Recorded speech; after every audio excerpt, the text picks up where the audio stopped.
Sarah and Sky Carter always buckle up their son for a trip at 50 miles per hour. Folks, good morning to you. Welcome aboard for the flight deck. But they never buckle Kylo at 500 miles per hour. Sky is breastfeeding, so it makes it very convenient to be able to hold him.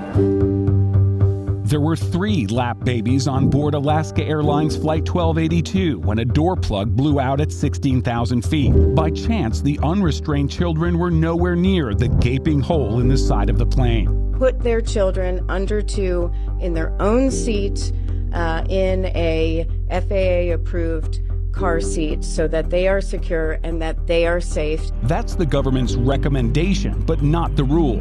Families still bring car seats to the airport, but many check them as luggage because kids under 2 travel for free when on a parent's lap.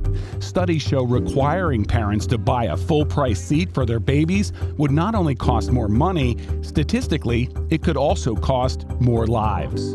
If just one family out of 5 chose to drive to grandma's house instead of fly, 10 times more children would be killed. How is that even possible?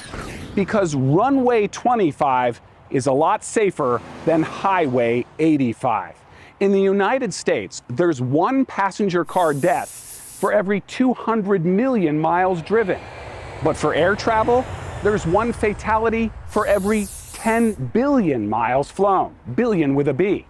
The FAA has determined that requiring child safety restraints on aircraft would actually kill more children in car crashes every year than it could possibly save from plane crashes. Would it change your decision on shorter trips? Would you drive instead of fly? Yes, on shorter trips, yes.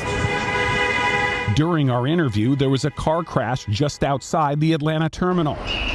In fact, ambulances at the busiest airport in the world respond to far more car crashes than plane crashes.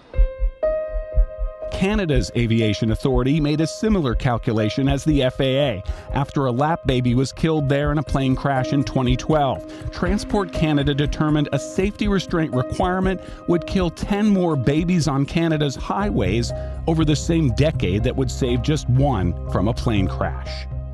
Well, it's kind of apples and oranges talking about proportion, but it feels like they flip-flop that as a reason to justify not pursuing safety. Megan Gibson is a child passenger safety specialist with Children's Hospital of Atlanta. Turbulence is a really big issue, so that is where we're seeing a lot of these injuries come from. If there's turbulence, is that something you're concerned about? No, because we wear our seatbelts and he's never not held. But a requirement would actually force parents to pay for 2 seats for their baby, the plane seat and another car seat if theirs is not approved by the FAA. At the same time, the government is saying you can't just bring any car seat on an airplane. It's also saying you don't have to bring one at all. It is very frustrating. When you work in injury prevention, it's always point, counterpoint for many things. When the risk is low and the cost is high, many parents are choosing to hold their children's lives in their hands.